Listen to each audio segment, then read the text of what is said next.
So guys, ಇವತ್ತು topic ಬಂದು ನಾವು ನಿನ್ನೆ ಬಾಳೆ ಕಂದು ಹಾಕ್ತಿದ್ವಿ. ಅದಕ್ಕೆ ನಾನು ಅಜ್ರಾಗೆ ನೇಗ್ಲು ಫಿಕ್ಸ್ ಮಾಡಿಕೊಂಡು ಈ ಗೊಬ್ಬರದ ಮೂಟೆ ತೊಗೊಂಡೋಗ್ತಿದ್ದೆ. ಬನ್ನಿ ತೋರಿಸ್ತೀನಿ ನಿಮಗೆ. ಫಸ್ಟು ನಾವು ಈ ಡ್ರಿಲ್ಲಿಂಗ್ ಮಿಷಿನಲ್ಲಿ ತೋಡ್ಕೊಂಡ್ವಿ ಹಳ್ಳಗಳನ್ನ. ನೋಡಿ ಇಲ್ಲಿ ಈ ಥರ 6 ಅಡಿಗೆ ಹಾಕ್ಕೋಬೇಕು ನೀವು. ಅಥವಾ ನೋಡಿ ಈ ಥರ ಹಾಕೊಂಡು ಮಾಡ್ಕೊಳ್ತಿದ್ವಿ.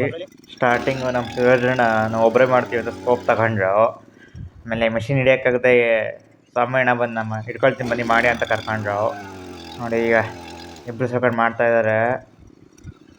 ನೋಡಿ ನಾವು 1.5 ಅಡಿ ಡೀಪ್ ತಗೊಳ್ತಿದ್ವಿ ಇದರಲ್ಲಿ.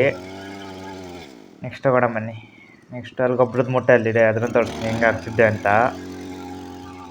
ನೋಡಿ ಈ ಥರ ಹೋಲ್ಸ್ ಮಾಡಿದ್ದೀವಲ್ಲ, ಅದಕ್ಕೆ ಗೊಬ್ಬರ ಫರ್ಟಿಲೈಸರ್ಸ್ ಏನೇನಿದೆ ಅದೆಲ್ಲ ಹಾಕ್ತಿದ್ದೀವಿ. ನೋಡಿ ಎಲ್ಲ ಈಗ ಅರ್ಧ ಫ್ಲೆಟ್ ಮುಗ್ದಿದೆ. ಮುಂದೆ ಅಪ್ಪನ ಹಾಕ್ತಿದ್ರು, ಹಿಂದ್ಗಡೆಯಿಂದ ಸ್ವಾಮಿಯಣ್ಣ ಮತ್ತು ಶಿವಜನ ಮುಚ್ಕೊಬರ್ತಿದ್ರು. ನೋಡಿ ಇಲ್ಲಿ ಅರೆ ಗೊಬ್ಬರ ಅದೇನೇನಿದೆ ಎಲ್ಲ ಹಾಕ್ತಿದ್ವಿ. ಆಮೇಲೆ ನಾವು ಜಾಸ್ತಿ ಆರ್ಗ್ಯಾನಿಕ್ ಮಾಡೋದು, ಜಾಸ್ತಿ ಕೆಮಿಕಲ್ ಫರ್ಟಿಲೈಸರ್ಸ್ ತರಕ್ಕೆ ಹೋಗಲ್ಲ. ಬನ್ನಿ ನಿಮ್ಗೆ ನೆಕ್ಸ್ಟ್ ತೋರಿಸ್ತೀನಿ ನಾನು. ಇನ್ನು ನೋಡಿ ಅಪ್ಪನ ಹಾಕ್ತಿದ್ರ ಜೊತೆಗೆ ಗೊಬ್ಬರ ತರಕ್ಕೆ ಹೋಗ್ತಿದ್ರು.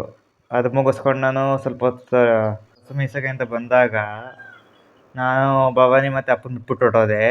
ಅದಕ್ಕೆ ಇಬ್ಬರು ಒಟ್ಟಿಗೆ ಎದ್ಬಿಟ್ಟು ಏನು ನನಗೆ ಬಿಟ್ಬಿಟ್ಟು ಹೋಯ್ತೀವಿ ಅಂದ್ಬಿಟ್ಟು ಫುಲ್ ಓಡೋಟೋದ್ರು ಮುಂದಕ್ಕೆ. ನೋಡಿ ಇಲ್ಲಿ ನೀನು ಅಂತ ಹೋಗ್ತಿದ್ದಾರೆ ಇಬ್ಬರೂ. ನೀನೆಲ್ಲ ಮುಗಿಸ್ಕೊಂಡು ಮನೆಗೆ ಹೋಗ್ಬೇಕು ಅಂದಾಗ ನಮ್ಮ ಕರಡಿ ಶಿಷ್ಯ ಈಚೆ ಬಂದಿದ್ದ ನಮ್ಮ ಊರು ಬೆಟ್ಟದಿಂದ. ನೋಡಿ ಅಲ್ಲಿ ಕಾಣಿಸ್ತಿರ್ಬೋದು.